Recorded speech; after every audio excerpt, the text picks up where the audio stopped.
+2 VHSE ഫലം പ്രഖ്യാപിച്ചു. കഴിഞ്ഞ തവണത്തേക്കാൾ വിജയ ശതമാനത്തിൽ കുറവുണ്ട്. നമ്മൾ ഇനി കോഴിക്കോട്ടേക്ക് പോകുന്നു. റഹ്മാനിയ സ്കൂളിൽ നിന്ന് രാഹുൽ സുരേഷ് തത്സമയം. രാഹുൽ, അവിടെ എന്താണ് കാണാൻ കഴിയുന്ന കാഴ്ച? വിജയപ്രതീക്ഷയൊക്കെ അത് അതേപോലെ നിലനിർത്താൻ കഴിഞ്ഞിട്ടുണ്ടോ? അനുജ, റഹ്മാനിയ ഹയർ സെക്കൻഡറി സ്കൂളിൽ ആകെ 476 വിദ്യാർത്ഥികളായിരുന്നു പരീക്ഷ എഴുതിയിരുന്നത്. മികച്ച വിജയം സ്കൂളിന് ഉണ്ടായിട്ടുണ്ട്.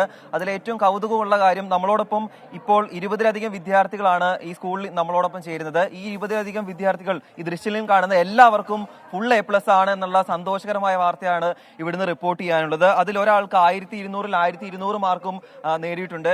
1200-ൽ 1200 മാർക്കും നേടാൻ സാധിച്ചിട്ടുണ്ട്.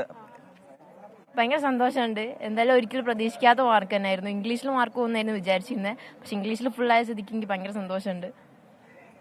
അടുത്ത ഫുൾ A+ വാങ്ങിച്ച ആളുകൾ തന്നെയാണ് ഇതിൽ 1-2 മാർക്കൊക്കെയാണ് 1200 മാർക്ക് നേടാൻ വേണ്ടി കുറഞ്ഞിട്ടുള്ളത്. ഏത് വിഷയത്തിലാണ് മാർക്ക് കുറഞ്ഞത്? ഫിസിക്സിൽ 1 മാർക്കാണ് കുറഞ്ഞത്. ഒരു മാർക്കാണ് ടോട്ടലായിട്ട് കുറഞ്ഞില്ല. അത് കുഴപ്പമുള്ള കാര്യമൊന്നുമല്ല.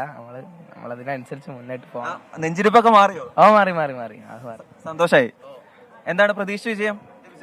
പ്രതീക്ഷിച്ച് കിട്ടിക്കണേ. ഏത് വിഷയമാണ് ചതിച്ചത്? 1 മാർക്ക് കുറഞ്ഞത് മുമ്പ് പറഞ്ഞത്?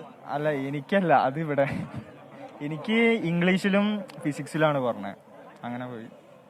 അതോടൊപ്പം തന്നെ ഇന്നത്തെ വിദ്യാഭ്യാസ മന്ത്രിയുടെ വാർത്താ സമ്മേളനത്തിൽ എടുത്തു പറഞ്ഞ ഒരു സ്കൂൾ കൂടിയാണ് റഹ്മാനിയ ഹയർ സെക്കൻഡറി സ്കൂൾ. അതായത് VHSE വിഭാഗത്തിൽ ഫുൾ A+ നേടിയ വിദ്യാർത്ഥികൾ ഉള്ള ഒരു സ്കൂളായിരുന്നു Rahmania higher secondary school. VHSE വിഭാഗത്തിൽ ഫുൾ A+ നേടിയ സ്കൂൾ കൂടിയാണ്. ഇന്നത്തെ വാർത്താ സമ്മേളനത്തിൽ വിദ്യാഭ്യാസ മന്ത്രി എടുത്തു പറഞ്ഞൊരു സ്കൂൾ കൂടിയാണ് റഹ്മാനിയ സ്കൂൾ. അപ്പൊ എന്താണ് പ്രിൻസിപ്പൽ എന്ന നിലയിൽ അതിൽ പ്രതികരണം? ഞങ്ങളുടെ പ്രതീക്ഷ റിസൾട്ടാണ് വന്നിട്ടുള്ളത്. ഏകദേശം 15ഓളം ഫുൾ A+ പ്രതീക്ഷയായിരുന്നു. അതിലേക്ക് ഞങ്ങൾ എത്തിപ്പെടാൻ പറ്റിയിട്ടുണ്ട്. സ്റ്റേറ്റിലെ 1-ാം സ്ഥാനത്ത് എത്തിപ്പെടാൻ പറ്റിയെന്നുള്ള വളരെ സന്തോഷമുണ്ട്. ഞങ്ങളുടെ സ്റ്റാഫിന്റെയും വിദ്യാർത്ഥികളുടെയും മാനേജ്മെന്റിന്റെയും കൂട്ടായ പ്രയത്നം കൊണ്ട് നേടിയെടുത്ത വിജയമാണ്. ഏകദേശം ഒരു 100% ഫുള്ള് വിജയം ഞങ്ങൾ പ്രതീക്ഷിക്കുന്നുണ്ട്.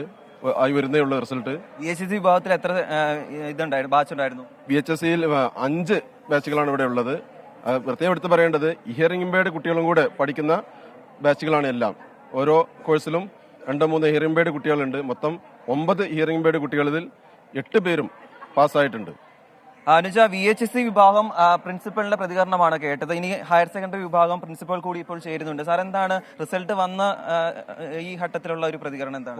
വളരെ സന്തോഷത്തിലാണ്. ഞങ്ങൾ പ്രതീക്ഷിച്ച രീതിയിൽ തന്നെയുള്ള നല്ല റിസൾട്ടാണ് ഈ വർഷം ഉണ്ടായിരിക്കുന്നത്. ഞാൻ മനസ്സിലാക്കിയെടുത്തോളം കാൽക്കുലേറ്റ് ചെയ്ത് കിട്ടിയ കണക്ക് പ്രകാരം ഞങ്ങളുടെ ഫുൾ A+ന്റെ കൗണ്ട് 257 ആണ്. 476 കുട്ടികൾ പരീക്ഷ ചെയ്തതിൽ 54% കുട്ടികൾക്ക് ഫുൾ A+ മാർക്ക് തന്നെ കിട്ടിയിട്ടുണ്ട്.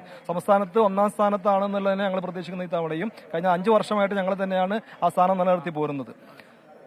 അനുജ, ഈ റിസൾട്ട് വരുമ്പോൾ ഒരു സന്തോഷ സായാഹ്നം കൂടിയാണ് ഈ റഹ്മാനിയ ഹയർ സെക്കൻഡറി സ്കൂളിൽ. പരീക്ഷ എഴുതിയ വിദ്യാർത്ഥികളിൽ 50% വിദ്യാർത്ഥികൾക്കും ഫുൾ A+ നേടാൻ കഴിഞ്ഞിട്ടുണ്ടെന്ന ഒരു സന്തോഷ വിവരം കൂടിയാണ് പ്രിൻസിപ്പൽ ഇപ്പോൾ വ്യക്തമാക്കുന്നത്. അതോടൊപ്പം തന്നെ നമ്മുടെ കൂടെയുള്ള എല്ലാ വിദ്യാർത്ഥികളും സന്തോഷത്തിലാണ്. ഫുൾ A+ നേടാൻ കഴിഞ്ഞ സന്തോഷത്തിലാണ്. ഇനി തുടർ പഠനവുമായി ബന്ധപ്പെട്ട ശ്രമങ്ങളിലേക്ക് കടക്കാനുള്ള ഒരു തയ്യാറെടുപ്പിൽ കൂടിയാണ്. അതോടൊപ്പം ആഘോഷത്തിന്റെ ഭാഗമായി ലഡു വിതരണം ഉൾപ്പെടെ ഇവിടെ കഴിഞ്ഞിട്ടുണ്ട്.